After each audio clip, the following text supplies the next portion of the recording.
Hello good morning student, मैं सुनील कुशवाहा। आज आपको क्लास 10 साइंस में chapter number first chemical reaction and यूकेशंस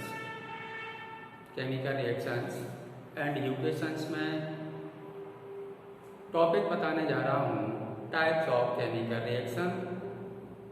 काफ़ी इम्पोर्टेंट टॉपिक है बेटा केमिकल रिएक्शन, तो उसको आप अच्छे से मेरे साथ समझें और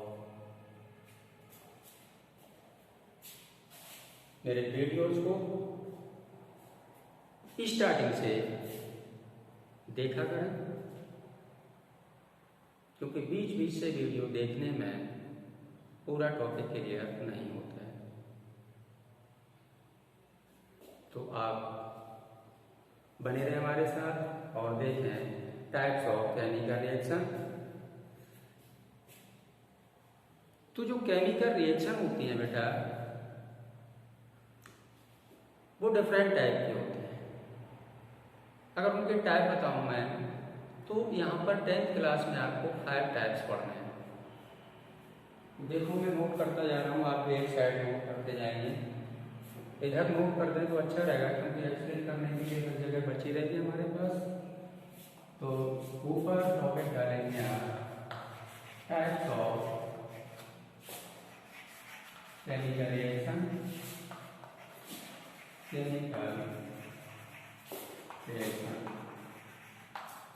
रासायनिक अभिक्रियाओं के प्रकार। 5 प्रकार की यहाँ पर अभिक्रियाएं आपको पढ़नी है, 5 प्रकार की रिएक्शन पढ़नी है। फर्स्ट है number first combination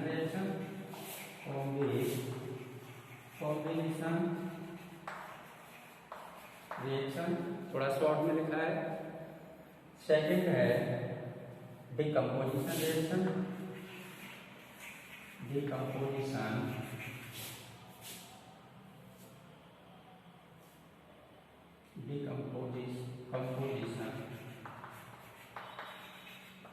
reaction.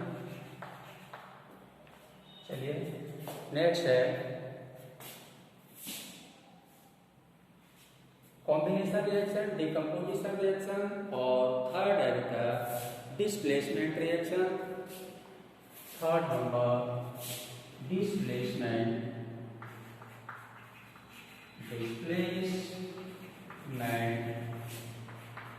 Reaction और फोर है डबल डिस्प्लेसमेंट रिएक्शन।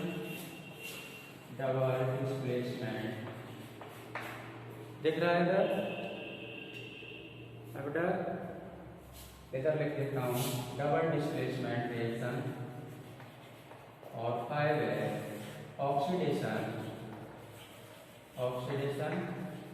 एंड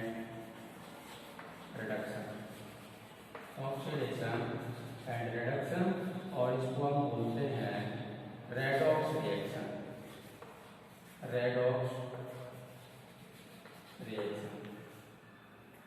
चलिए नोट करते जाएं आप। तो एक एक करके इसमें से मैं एक्सप्लेन कर रहा हूँ। कॉपी और पेन को साथ में लेकर के बैठे 10th क्लास के बच्चे और मेरी बातों को अच्छे से समझें, ताकि इस चैप्टर से अगर कोई भी क्वेश्चन बोर्ड एग्जाम में आ जाता है, CBSE बोर्ड हो या UP बोर्ड हो, तो आप उस क्वेश्चन को एग्जाम में छोड़ के ना आए।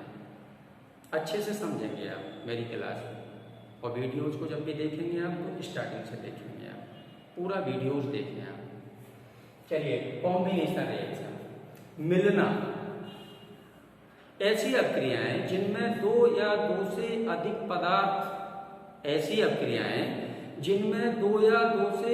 पदार्थ आपस में मिलकर के एक नया पदार्थ बनाते हैं। क्या बोला मैंने बोला कि 2 या 2 से अधिक पदार्थ आपस में मिलकर एक न्यू सब्सटेंस बनाते हैं, उसे हम बोलते हैं कॉम्बिनेशन रिएक्शन। क्या मेरी बातें क्लियर है? मेरी डिफाइन क्लियर है? फिर एक बार बता रहा हूं मैं, 2 या 2 से अधिक पदार्थ आपस में मिलकर एक नया पदार्थ बनाते हैं, उसे हम कहते हैं योगात्मक अभिक्रिया। योग जुड़ना, दो सब्सटेंस का आपस में जुड़ना, तो एक न्यू सब्सटेंस बनना, क्या कहलाएगा? Combination reaction. तो कॉम्बिनेशन रिएक्शन को हम एडिशन रिएक्शन भी बोलते हैं बच्चों। कॉम्बिनेशन रिएक्शंस को एडिशन रिएक्शंस भी बोलते हैं, योगात्मक अभिक्रिया भी कहते हैं उसको। तो डिफाइन मुझे लग रहा है कि याद हो गई होगी आपको, क्लियर है ना? चलिए सीबीएसई बोर्ड वाले बच्चे भी थोड़ा ध्यान दें, उनके लिए भी डिफाइन है। ए केमिकल रिएक्शन इन विच, इसी बात को इंग्लिश में कह दो तो क्या बात है, हिंदी में तो मैंने बताई दिया, अब उसको इंग्लिश में कह दो तो और सिंपल हो जाता है। तो ये chemical reaction in which two और more substance combine to form a single new compound, combine a single new compound is called combination reaction। तो चलो देखते हैं। फर्स्ट नंबर इधर का नोट कर लिया होगा क्योंकि एक्सप्लेन के लिए मुझे ज्यादा जगह की जरूरत है यहाँ पर, स्टेज चाहिए मुझे। Combination reaction, first number combination reaction, और इसको हम एडिशन रिएक्शन भी बोलते हैं, एडिशन रिएक्शन, एडिशन रिएक्शन भी कहते हैं। हिंदी में इसको बोले तो क्या बोलेंगे? योगात्मक अभिक्रियाएं, योगात्मक अभिक्रियाएं, वे अभिक्रियाएं जिनमें दो या दो से अधिक पदार्थ आपस में मिलकर एक नया यौगिक बनाते हैं, उन्हें हम कहते हैं योगात्मक अभिक्रिया। देखते हैं example number 5। Calcium oxide formula making reaction के लिए मैंने बताया था आपको, इसलिए मैंने वीडियोज भी डाल दिया है। फॉर्मूला मेकिंग, उस वीडियोज का नाम है formula making and molar mass, इस नाम से एक वीडियो मैंने अपलोड किया हुआ है, तो उसको आप देखें। तो उससे क्या होगा कि आपको फॉर्मूला लिखने में यहाँ पर रिएक्शन में दिक्कत नहीं होगी। वहाँ पर फॉर्मूला मेकिंग सिखाया था, यहाँ पर फॉर्मूले को ब्रेक करना सिखाऊंगा मैं आपको। तो CaO कैल्शियम ऑक्साइड, इसमें मैंने वाटर मिला दिया। जब भी जो चूना होता है ना बेटा, मार्केट से लेके आते हैं दीपावली में, जिससे हम दीवारों की पुताई करते हैं, उस चूने में अगर हम पानी डाल दें तो क्या होता है, उसमें से हीट निकलती है, उसमें से हीट निकलती है। तो चूने में मैंने क्या मिलाया? पानी मिलाया, तो क्या हुआ? बुझा हुआ चूना बन गया CaOH और प्लस क्या निकला? हीट निकली। क्या निकला? हीट। तो मैंने क्या बोला था अभी? दो या दो से अधिक पदार्थ। तो एक सब्सटेंस बेटा ये है, एक सब्सटेंस ये है, और दूसरा सब्सटेंस ये है। क्या है सब्सटेंस दूसरा? यानी वाटर है, और पहला क्या है? कैल्शियम ऑक्साइड है, तो ये भी एक सब्सटेंस है। इस रिएक्शन में दो सब्सटेंस भाग लेते हैं, तो क्या बना रहे हैं? एक नया कंपाउंड बना रहे हैं, जिसको हम कह रहे हैं बुझा हुआ चूना। तो डिफाइन में भी मैंने यही बताया था। नेक्स्ट एग्जाम्पल देखते हैं इसी का, कॉम्बिनेशन रिएक्शन का। Synthesis of ammonia, synthesis second number है, example number second, synthesis of ammonia.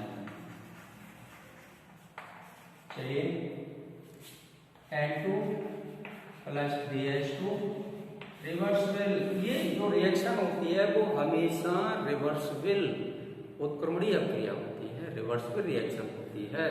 और ये किसकी प्रेजेंस में होती है? आयरन कैटालिस्ट की प्रेजेंस में होती है। Fe ये कैटालिस्ट का काम करेगा, और MO है ये मोलिब्डेनम का काम करेगा। मोलिब्डेनम प्रमोटर्स होते हैं, उत्प्रेरक वर्धक होते हैं। उत्प्रेरक वर्धक का काम क्या होता है? उत्प्रेरक की क्रियाशीलता को बढ़ा देना। वे पदार्थ जो उत्प्रेरक की क्रियाशीलता को, रिएक्टिविटी को इंक्रीज कर देते हैं, प्रमोटर्स कहलाते हैं। तो ये क्या है? मोलिब्डेनम है प्रमोटर्स, प्रमोटर्स यानी उत्प्रेरक वर्धक। प्रमोटर्स हैं। और ये क्या है Fe मीटर, ये कैटालिस्ट है। Fe जो आयरन है वो कैटालिस्ट है यानी उत्प्रेरक है। अब जो ये रिएक्शन होती है, जो अमोनिया वाली रिएक्शन होती है वो 600 mm प्रेशर पर होती है, 600 mm प्रेशर पर होती है और 723 केल्विन टेम्परेचर की इसको जरूरत पड़ती है रिएक्शन को कराने के लिए। तो इसमें ये बातें आप याद रखेंगे सिंथेसिस ऑफ अमोनिया में, यानी यहाँ पर भी क्या हुआ है रिएक्शन में कि नाइट्रोजन और हाइड्रोजन आपस में मिले हैं, इनका योग हुआ है, तब क्या बना है 2NH3 बना है। 2NH3 को हम बोलते हैं बच्चों अमोनिया, अमोनिया बोलते हैं। चलिए नोट करते जाए, फटाफट नोट कर लें। हो गया ना नोट? यस या नो का जवाब देना है आपको, जल्दी करें।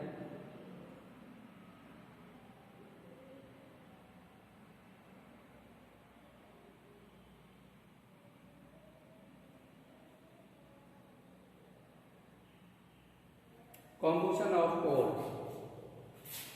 नीचे आ जाएगा third example, combination of coal. कोयला जानते हैं आप, कोयले को जलाते हैं, कोयले को बेटा जलाते हैं तो कोयले में क्या होता है कार्बन होता है, किसकी प्रेजेंस में जलाते हैं, ऑक्सीजन में तो जलाते हैं भैया, किसी भी चीज को जलाते हैं तो ऑक्सीजन की प्रेजेंस में ही जलाते हैं, ऑक्सीजन नहीं होगा तो वो आगे नहीं पकड़ेगा। तो C+O2 क्या बना CO2 बना। तो इसमें भी दो सब्सटेंस भाग ले रहे हैं और एक नया पदार्थ बन रहा है, इनको हम बोलते हैं कॉम्बिनेशन रिएक्शन। चलिए नोट कर रहे हैं।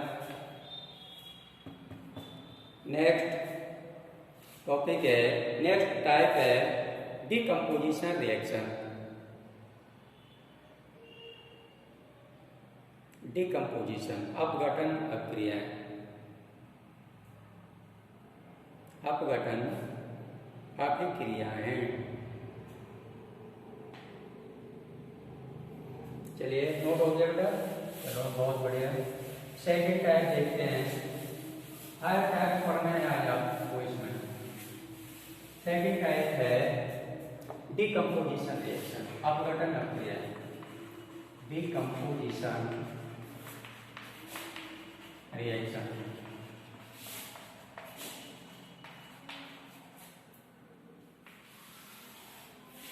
देखिए, डिकम्पोजिशन अपघटन अभिक्रिया, अपघटन होना वे अभिक्रियाएं जिनमें एक सब्सटेंस टूटकर नए यौगिक बनाता है, नई प्रोडक्ट बनाता है, नई उत्पाद बनाता है। कैसे बोल तो कि वे अभिक्रियाएं जिनमें एक पदार्थ अपघटित होकर नए यौगिकों का निर्माण करता है या सरल यौगिकों में टूट जाता है, सिंपल कंपाउंड में टूट जाता है। वे रिएक्शंस जिनमें एक सब्सटेंस दो सिंपल कंपाउंड में टूट जाता है, उसको हम बोलते हैं डिकम्पोजिशन रिएक्शन। तो किस तरीके से टूटेगा देखते हैं। ये भी एक कोई कंपाउंड है मेरे पास, कोई रिएजेंट है ये भी, यानी सब्सटेंस बोले हम, तो ये क्या करेगा, ये सब्सटेंस क्या करेगा, ये दो न्यू कंपाउंड बनाएगा। तो ये A बना लिया और ये B बना लिया। तो इस टाइप के इसमें एग्जाम्पल होंगे, अलग अलग होना, एक कंपाउंड से नए कंपाउंड का बनना और एक से अधिक कंपाउंड का बनना। रिएजेंट में एक ही कंपाउंड होगा लेकिन इधर एक से अधिक कंपाउंड बनेंगे आपके। तो देखते हैं FeSO4 example number first, FeSO4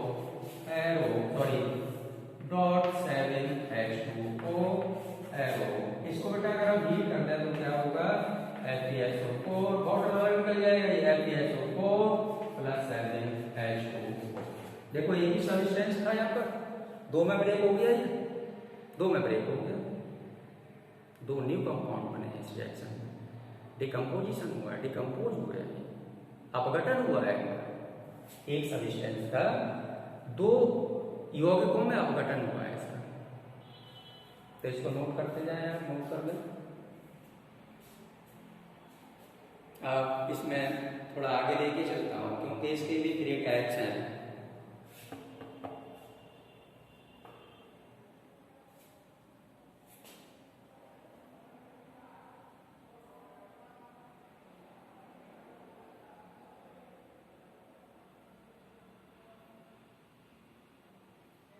हो गया बेटा, चल लिख रहे हैं आप।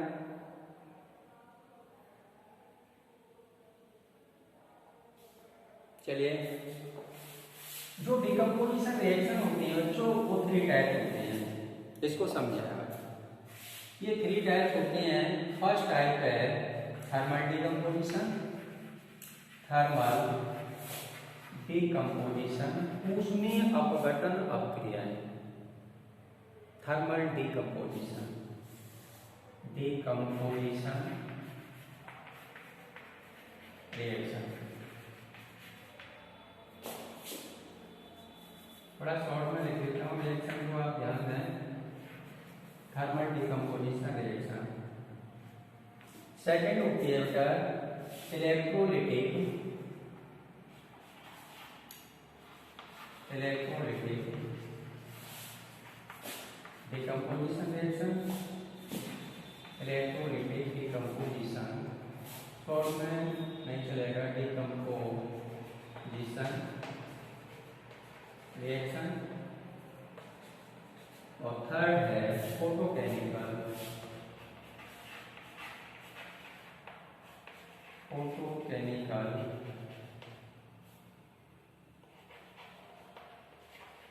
डिकम्पोजिशन रिएक्शन लिखा हुआ है आगे, रिएक्शन।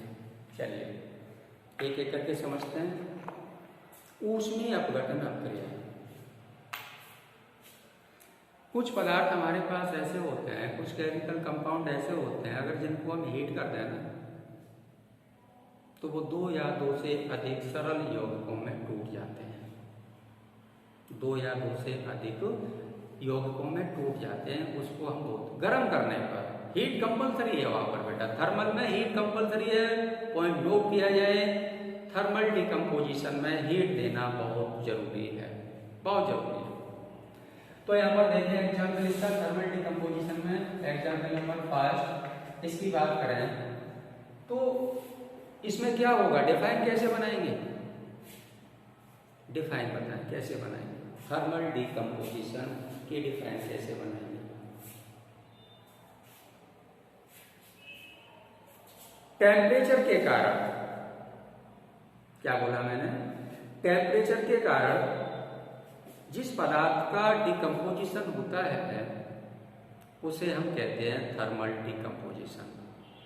इलेक्ट्रोलिटिक डिकम्पोजिशन क्या होगा, इलेक्ट्रिसिटी के कारण जिसका डिकम्पोजिशन हो, जिसका अपघटन बिजली के द्वारा हो, विद्युत के द्वारा हो, उसको हम बोलेंगे इलेक्ट्रोलिटिक डिकम्पोजिशन। और फोटोकेमिकल डिकम्पोजिशन, जिसका अपघटन, जिसका डिकम्पोजिशन सनलाइट के द्वारा हो। तो कुछ रिएक्शंस इलेक्ट्रिसिटी के द्वारा होती हैं, कुछ सनलाइट के द्वारा होती हैं, कुछ हीट करने पर होती हैं, उनको टेम्परेचर देने पर होती हैं। तो तीनों टाइप्स हैं आपके सामने। देखें इसका first example 2KClO3, potassium chloride नाम है इसका, नोट कर लेंगे आप। 2KClO3, इसको बेटा हम हीट कर रहे हैं और ये किसकी प्रेजेंस में रिएक्शन होती है वो भी देखें आप। MnO2 कैटालिस्ट की प्रेजेंस में रिएक्शन होती है, तब इस रिएक्शन की जो रेट होती है वो इंक्रीज हो जाती है। बिना कैटालिस्ट के रिएक्शन को कराएंगे तो स्लोली होती है, स्लोली होगी, यानी ऑक्सीजन जो बनने की रेट है वो बहुत कम होगी बिना कैटालिस्ट के प्रेजेंस में। और इसमें कैटालिस्ट मिला के रिएक्शन को करेंगे हम, कैटालिस्ट मिला के रिएक्शन को आप करेंगे तो इसकी जो स्पीड होगी वो बहुत हाई होगी, स्पीड जो इसकी होगी ना वो हाई स्पीड होगी। तो देखिए आप ये किसमें डिकम्पोज, इसका पोटेशियम क्लोराइड का किसमें डिकम्पोजिशन होने जा रहा है, किसमें अपघटित होगा, ये किसमें इसका अपघटन होगा, तो देखें 2KCl में होगा और प्लस 3O2 में होगा। एग्जाम्पल क्लियर है। एक पदार्थ दो या दो से अधिक पदार्थों में टूट गया, अपघटन हो गया उसका, किसके द्वारा हुआ, हीट के द्वारा हुआ, तो उसको क्या बोलेंगे, ऊष्मीय अपघटन बोलेंगे। ऊष्मा के द्वारा जो अक्रियाएं होंगी उसको ऊष्मीय अपघटन कहेंगे। विद्युत के द्वारा जिनका डिकम्पोजिशन होगा उसको इलेक्ट्रोलाइटिक डिकम्पोजिशन बोलेंगे, और सनलाइट के द्वारा जिसका डिकम्पोजिशन होगा उसको हम फोटोकेमिकल डिकम्पोजिशन बोलेंगे। अब तो बातें क्लियर हो गई होंगी। चलिए एक एग्जाम्पल और दे देते हैं इसका, एक एग्जाम्पल और दे दें, sodium bicarbonate. Second example 2NaH, बहुत इंपॉर्टेंट रिएक्शन है 10th क्लास के लिए, बताइए बता रहा हूँ। सोडियम बाइकार्बोनेट को जब हीट किया जाता है तो क्या बनता है, कौन कौन से कंपाउंड बनते हैं, किसमें इसका अपघटन हो जाता है, किसमें इसका डिकम्पोजिशन हो जाता है। तो 2NaHCO3, एरो ऊपर हीट का साइन लगा दिया मैंने, फिर कुछ बना दिया है, तो Na2CO3 में डिकम्पोजिशन हुआ, प्लस वाटर बना और प्लस CO2 भी बना, वाटर बना प्लस CO2 भी बना। उधर दिखाई नहीं दे रहा हो तो मैं बोल रहा हूँ Na2CO3 प्लस H2O, उसके बाद प्लस CO2 लिखा हुआ है। नेक्स्ट बात आती है इलेक्ट्रोलाइटिक डिकम्पोजिशन। इलेक्ट्रोलाइटिक डिकम्पोजिशन इसके बारे में बता चुका हूँ। इलेक्ट्रोलाइटिक में जो इलेक्ट्रिसिटी के द्वारा रिएक्शंस होती हैं, इलेक्ट्रिसिटी के द्वारा जो रिएक्शंस होती हैं उनको बोलते हैं इलेक्ट्रोलाइटिक डिकम्पोजिशन। तो देखें आप एग्जाम्पल इसका, 2H2O, पानी ले लिया मैंने, इसमें क्या डाला, बिजली का वायर डाल दिया, इलेक्ट्रिसिटी, तो ऊपर लिखना पड़ेगा इलेक्ट्रिसिटी, बिजली का वायर डाल दिया, तो इसका डिकम्पोजिशन किसमें हुआ, 2H2 यानी हाइड्रोजन गैस बनी और प्लस बेटा ऑक्सीजन गैस बनी। वाटर का डिकम्पोजिशन इलेक्ट्रिसिटी के द्वारा हाइड्रोजन और ऑक्सीजन में होता है। तो जो रिएक्शंस इलेक्ट्रिसिटी के द्वारा होती हैं उनको हम बोलते हैं इलेक्ट्रोलाइटिक डिकम्पोजिशन। नेक्स्ट आता है फोटोकेमिकल डिकम्पोजिशन। फोटोकेमिकल वे अक्रियाएं जो प्रकाश की उपस्थिति में होती हैं, ऐसी रासायनिक अक्रियाएं, ऐसी केमिकल रिएक्शन जो सनलाइट की प्रेजेंस में होती हैं फोटोकेमिकल रिएक्शन कहलाती है। देखते हैं example, first 2AgBr, arrow 2Ag plus Br, लेकिन इसके ऊपर लिखना ये बहुत जरूरी है सनलाइट। मेरी बातें क्लियर हो गई होंगी, सनलाइट लिखना बहुत कंपल्सरी है। Next 2AgCl, arrow sunlight, second example है बेटा, तो 2Ag अलग हो जाएगा और क्लोरीन गैस अलग। डिकम्पोजिशन हो रहा है एक सब्सटेंस का दो या दो से अधिक सब्सटेंस में क्या हो रहा है, अपघटन हो रहा है, डिकम्पोजिशन हो रहा है। इसको नोट कर ले आप, इरेज करने जा रहा हूं मैं। 3 टाइप्स हो गए इसके आपके। डिकम्पोजिशन रिएक्शन 3 टाइप्स की होती है, थर्मल, इलेक्ट्रोलाइटिक और फोटोकेमिकल। डिस्प्लेसमेंट रिएक्शन के लिए बेटा आपको इलेक्ट्रोकेमिकल सीरीज को याद करना होगा, और आज इलेक्ट्रोकेमिकल सीरीज याद कराते कराते वीडियोस को और आज के टॉपिक को यही समाप्त करते हैं। नेक्स्ट पार्ट सेकंड में आपको जो कुछ टाइप्स रह गए हैं वो सेकंड पार्ट में आपको हम बताएंगे। इस टाइप में, क्योंकि यहाँ पर क्या है कि इलेक्ट्रोकेमिकल सीरीज भी बतानी है मुझे, तो थोड़ा ज़्यादा टाइम हो जाएगा, इसलिए इस टॉपिक को यही समाप्त करने आ रहा हूँ इलेक्ट्रोकेमिकल सीरीज पर। और इलेक्ट्रोकेमिकल सीरीज को अच्छे से मैं याद कराऊंगा आपको। आप देखें याद करने का ट्रिक। कि किस तरीके से आप इलेक्ट्रोकेमिकल सीरीज को याद रख सकते हैं। और इलेक्ट्रोकेमिकल सीरीज नहीं पता है आपको तो आप डिस्प्लेसमेंट रिएक्शन और डबल डिस्प्लेसमेंट रिएक्शन आपके माइंड में नहीं आने वाली है। तो क्या करना है आपको, करना यह है कि इलेक्ट्रोकेमिकल सीरीज मेरे साथ यही क्लास में याद करनी है अभी की अभी। चलिए हेडिंग लगा लें आप, electro chemical series, electrochemical series इसको बोलते हैं ECS, विद्युत रासायनिक श्रेणी। हिंदी में लिख नहीं रहा हूं बेटा, है ना, विद्युत रासायनिक श्रेणी आप नोट कर सकते हैं। चलिए देखते हैं किस तरीके से याद रखना है इसको। दो उसमें लिखूंगा मैं, लीना के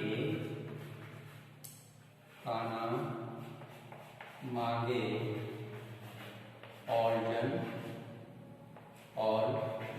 इतना ही लिखूंगा इधर बेटा, अब उधर ले जा रहा हूँ। लीना के काना मांगे और जन कर फिर कूद नहीं सुन, कर फिर कूद नहीं सुन, है हुआ इला आज। चलिए, लीना के काना मांगे और जन, कर फिर कूद नहीं सुन, है हुआ इला आज। याद कर सकते हैं, मैं हिंदी में लिख देता हूं इसको। लीना,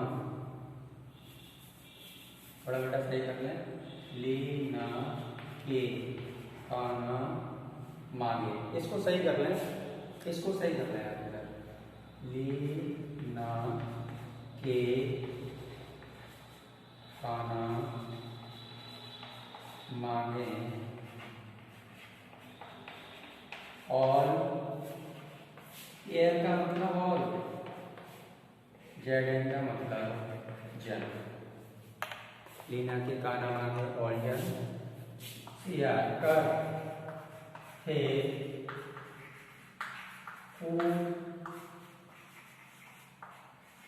नहीं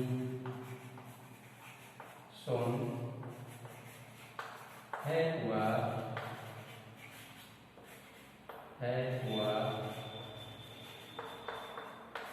इला आई मीन्स इला आज। चलिए नोट कर लें इसको। लीना के काना मांगे और जन, कर फिर कूद नहीं सुन, है हुआ इला आज। बोलो, याद हो जाएगी। इतने एलिमेंट्स आपको याद रखने हैं, इसमें कुछ बातें और बता रहा हूं मैं। नोट, इन बातों को आप याद रखेंगे, टाइम होने जा रहा है। इन बातों को आप याद रखेंगे कि इस इलेक्ट्रोकेमिकल सीरीज में ECS में अप टू बॉटम आते हैं तो रिएक्टिविटी डिक्रीज होती जाती है। ऊपर वाले एलिमेंट की रिएक्टिविटी होती है वो ज्यादा होती है और नीचे वाले की कम होती है। तो यहाँ पर जैसे सोडियम की बात करें, चलो इसकी बात कर लेते हैं, पोटेशियम और कैल्शियम। तो पोटेशियम के पास बड़ा गोला, सोडियम कैल्शियम के पास छोटा गोला बनाने जा रहा हूँ। तो अप टू बॉटम हम आएंगे तो बेटा क्या होगा कि रिएक्टिविटी कम होती जाती है। इनकी जो क्रियाशीलता होती है, यानी बोले तो रिएक्टिविटी होती है वो कम होती जाती है। तो यहाँ पर क्या कहना चाह रहे हैं हम ये बताना चाह रहे हैं आपको कि ऊपर वाली धात नीचे वाली धात को उसके लवण के विलयन से विस्थापित कर सकती है।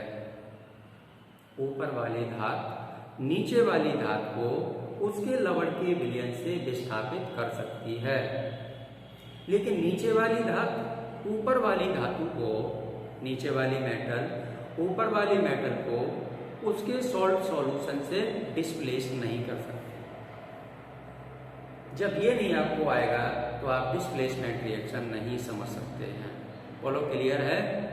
चलिए तो मैंने क्या बोला कि ऊपर वाली जो मेटल होती है वो अपने से नीचे वाले मेटल को उसके सॉल्ट सॉल्यूशन से डिस्प्लेस कर सकती है, लेकिन नीचे वाली मेटल होती है वो ऊपर वाली मेटल को उसके सॉल्ट सॉल्यूशन से डिस्प्लेस नहीं कर सकती है। एक रिएक्शन एग्जाम्पल लिखने जा रहा हूँ ना, देखिए आप इधर दिखाई दे रहा है, स्पेस तो नहीं है मेरे पास, क्या करें इधर लिखते हैं, चलो दिखाई दे जाए आपको। एग्जाम्पल नंबर 5 उधर नहीं दिखाई देगा, फिर इधर का इरेज ले लेता हूँ, इरेज कर दूँ काम नहीं चलने वाला है। चलो ऊपर लिख देता हूँ है ना, ऊपर लिख देता हूँ है ना। एग्जाम्पल नंबर 5 जैसे CU है मेरे पास, CuSO4 प्लस Fe। अब ये बताना है कि ये बेटा रिएक्शन पॉसिबल है या इम्पॉसिबल है, ये बताना है आपको। तो इसमें देख लो कि कॉपर तो ये रखा हुआ है और आयरन ऊपर है, तो ये क्या है, इसको बोलेंगे कॉपर का सॉल्ट सॉल्यूशन, सॉल्ट सॉल्यूशन। तो कॉपर से आयरन ऊपर है और कॉपर नीचे है, तो नीचे वाली जो मेटल है वो कम क्रियाशील है, कम रिएक्टिव है, और ऊपर वाली जो मेटल है वो हाई रिएक्टिव है। तो ये आयरन इस सॉल्ट सॉल्यूशन से कॉपर को डिस्प्लेस कर देगा, रिएक्शन पॉसिबल है, डेफिनेट पॉसिबल है। तो क्या करेंगे, FeSO4 बनेगा और प्लस Cu कॉपर अलग हो जाएगा। बोलो क्लियर है? इसको रेज करके और एग्जाम्पल बता रहा हूं मैं आपको, क्योंकि इसको रेज नहीं कर सकते अभी हम। नोट कर लें आप, इलेक्ट्रोकेमिकल सीरीज हो गया। सेकंड एग्जाम्पल यहाँ आ जाएगा, इन पर टॉपिक को खत्म करते हैं, समाप्त करते हैं अपना। नेक्स्ट है ZnSO4 प्लस क्या ले लें, Cu, ZnSO4 प्लस Cu। तो कॉपर तो बहुत नीचे आके है और जिंक ऊपर है, तो जिंक ज्यादा रिएक्टिव है। तो कॉपर क्या करेगा, कॉपर जिंक सल्फेट सॉल्यूशन से जिंक को डिस्प्लेस नहीं कर सकता है, क्योंकि कॉपर लो रिएक्टिव है। तो ये जैसा है, जिंक है हाई रिएक्टिव, या मैं लिख देता हूँ इसको रेज करके बेटा, जिंक कैसा है, हाई रिएक्टिव है, जिंक हाई रिएक्टिव है, और कॉपर कैसा है, कॉपर लो रिएक्टिव है। लो रिएक्टिव होने के लिए से क्या करेगा, ये रिएक्शन पॉसिबल नहीं है, अर्थात हम कह सकते हैं इम्पॉसिबल है, इम्पॉसिबल है। बोलो क्लियर है? तो मैंने क्या बोला, एक बात इसको पकड़ लो कि ऊपर वाली जो मेटल होती है वो ज्यादा रिएक्टिव है और नीचे वाली मेटल होती है वो कम रिएक्टिव है, और जो ज्यादा रिएक्टिव मेटल होती है, हाई रिएक्टिव मेटल होती है, वो लो रिएक्टिव मेटल को उसके सॉल्ट सॉल्यूशन से डिस्प्लेस कर सकती है। इतनी बात याद रखें। तो आज के लिए बस इतना ही। टाइप्स ऑफ केमिकल रिएक्शंस में कुछ टॉपिक रह गए बेटा, उनको नेक्स्ट वीडियोज में अपलोड करूंगा मैं। ओके, क्लास लेने के लिए थैंक यू।